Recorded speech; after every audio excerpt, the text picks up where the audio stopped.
कामिनीच्या मूर्खपणामुळे आपल्या कमळीला भेटणार खरे तिचे आई बाबा, तर दुसरीकडे मात्र आता कामिनी फोडणार तोंडावर तर गौरी आणि राजन आणि कमळीची होणार एकत्र भेट. तर नक्की काय घडतं त्याला संपूर्ण अपडेट जाणून घेऊया. त्यासाठी व्हिडिओचे नसेल व्हिडिओ लाईक करा आणि चॅनलला सबस्क्राईब करा आणि सोबतचं बेल नोटिफिकेशन ऑन करा. तर मित्रांनो, एकीकडे मात्र आता तुम्ही पाहिलंच की कशाप्रकारे ह्या अनिकाचा मूर्खपणा तिलाच नडलेला आहे. कारण की ह्या अनिकाने आत्तापर्यंत एवढा मूर्खपणा केला आहे की एवढा कुणीच केला नसेल. तिला वाटत असतं की ऋषी जर तिच्या आयुष्यामध्ये नाही आला तर तिचं आयुष्य संपलंच. याच प्रकारे ह्या माकलीन अनिकाला फायनली योग्य ती शिक्षा भेटत असते. तर दुसरीकडे मात्र आता ह्या कामिनीला आणि रागिनीला ह्या अनिकाची हालत बघून मात्र आता असं वाटत असतं की कमळीचा जीव घ्यावा का काय घ्यावं. तर दुसरीकडे मात्र कमळीला असं वाटत असतं की मी सगळ्यांना फसवते, कारण की ऋषीला फायनली तिने होकार दिलेला असतो साखरपुड्यासाठी देखील आणि लग्नासाठी देखील. पण हा सगळा प्रकार चालू असताना मात्र कमळीच्या मनामध्ये सारखे प्रश्न येत असतात की मी सगळ्यांना का फसवते, मी सगळ्यांना खरं सत्य का नाही सांगू शकत. तर दुसरीकडे मात्र अन्नपूर्णा आजींसमोर आता कामिनीने सगळ्यात मोठा प्रस्ताव मांडलेला असतो, तो म्हणजे आता DNA टेस्टिंग आणि DNA रिपोर्टसाठी. पण हा सगळा त्यांचा प्रस्ताव आता चक्क आपली अन्नपूर्णा आजी फेटाळून लावते आणि म्हणते की कमळी माझीच नातं आहे, त्याच्यामुळे तुम्ही काही देखील छेडछाडी करण्याची प्रयत्न देखील करू नका आणि कमळीला जर काही झालं तर मी तुमचा जीव घेतल्याशिवाय मागे पुढे पाहणार नाही. तर आता कामिनीकडे आणि रागिनीकडे ऑप्शनच उरलेलं नसतो, कारण की त्या दोघींना देखील समजत नसतं की आता नेमकं काय करावं. त्यासाठी कामिनी आणि रागिनी दोघीजणी ठरवतात की आपल्याला आता असं काहीतरी प्लॅनिंग केलं पाहिजे त्याच्यामध्ये त्या राजेंची मुलगी कमळी नाही हे प्रूफ झालं पाहिजे.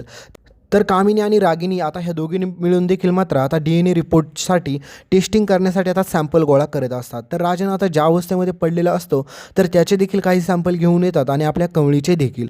तर पुढे आता आपल्या कमळीने ज्या प्रकारे आता ऋषीसोबत एंगेजमेंट करण्यासाठी होकार दिलेला असतो हे सगळं पाहून मात्र ऋषीचा आनंद तर गगनात मावतच नसतो, तुम्ही पाहिलंच असेल. कारण की ऋषीला वाटतं की फायनली कमळीचं देखील माझ्यावरती प्रेम आहे, पण कमळीच्या मनामध्ये काय चाललं आहे याबाबत कोणाला काहीच खबर नसते. तर दुसरीकडे मात्र अन्नपूर्णा आजींना एकाच गोष्टीची भीती असते की कामिनी आणि रागिनी माझ्या कमळीला काही करणार तर नाही ना. तर दुसरीकडे नयनतारा एवढी खुश असते की काय सांगायलाच नको, कारण की नयनताराला वाटत असतं की माझा ऋषी आता फायनली लग्न करणार आणि या घरामध्ये कमळी येणार. पण तुम्हाला माहितीच आहे की आता कमळी त्या घरामध्ये तर जाणार आहेच, पण त्याच्या अगोदर मात्र कमळीला जे प्रश्न पडलेले असतात त्या सगळ्या प्रश्नांची उत्तरं तिला सापडलेली नसतात. कारण की कमळी ठरवते की सगळ्यात अगोदर अन्नपूर्णा आजींना सत्य सांगणार आणि त्याच्याच नंतर काय होईल ते होईल. पण दुसरीकडे मात्र अन्नपूर्णा आजींच्या जीवाला काय होईल या गोष्टीमुळे बिचारी कमळी काहीच सत्य सांगत नसते. तर दुसरीकडे आता फायनली DNAचे रिपोर्ट येणारच असतात आणि तोचपर्यंत आता एंगेजमेंटचा यांचा कार्यक्रम पण असतो. पण आता ज्या प्रकारे तुम्ही पाहिलंच की आपल्या गौरीला देखील आनंद झालेला असतो की फायनली ऋषीसारखा मुलगा आपल्या कमळीला भेटला म्हणून. पण दुसरीकडे मात्र अनिका, रागिनी आणि कामिनी हे तिघीजण देखील टपूनच असतात की कमळी विरुद्ध कधी पुरावा सापडतोय आणि त्या गावच्या कमळीला ते कधी सगळ्यांसमोर एक्सपोज करतात, असं यांचा प्लॅनिंग असतो. पण आता तुम्ही पाहिलं असेल एकीकडे मात्र ह्या गौरीच्या एका चुकीमुळे आपल्या कमळीला हे सगळं भोगावं लागत आहे. कारण की जर गौरीने सगळं येऊन सत्य राजनला सांगितलं असतं की कमळीच तुझी खरी मुलगी आहे तर त्यावेळेस मात्र बिचाऱ्या कमळीला देखील एवढी धाकधूक झाली नसते आणि कमळी आणि ऋषीची अजूनच रोमॅन्टिक अशी तुम्हाला लव्ह स्टोरी पाहायला भेटली असते. पण आता मात्र ह्या गौरीच्या एका चुकीमुळे मात्र तुम्ही पाहिलंच की कशाप्रकारे आपल्या कमळीच्या जीवाची धाकधूक होते. म्हणजेच कमळीला समजत नाही की खरं मात्र ती मुलगी आहे कोणाची, कारण की तिला एकतर तिच्या आबा जिवंत आहेत का नाही हे माहीत नसतं, तर दुसरीकडे तिची आई कुठे आहे याबाबत पण तिला काहीच खबर नसते.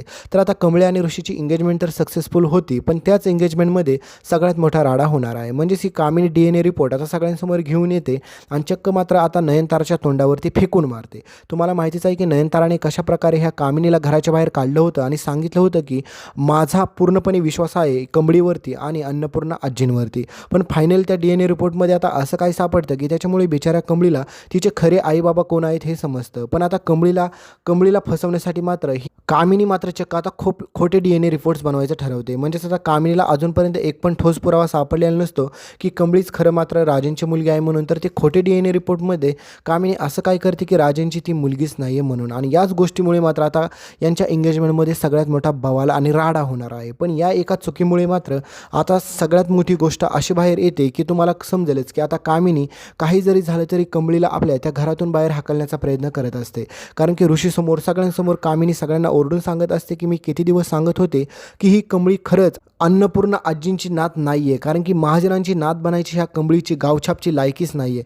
कारण की आता असं काय काय ही कामिनी बोलते सगळ्यांसमोर. त्यावेळेस मात्र गौरीला एवढा प्रचंड राग येतो. गौरी म्हणते की ह्याच बाईमुळे माझ्या सुखाचे चाललेल्या संसाराचं वाटोळं झालं, पण माझ्या मुलीचं मी वाटोळं होऊन देणार नाही. त्यासाठी मला काही जरी करावं लागलं तरी देखील मी मागे पुढे पाहणार नाही आहे. तर आता हाच सगळा प्लॅनिंग मात्र आता सगळ्यांसमोर उघडकीस येण्यासाठी ही मात्र नयनतारासमोर ही कामिनी एवढं काय काय बोलत असते कंबळीला की सांगायलाच नको.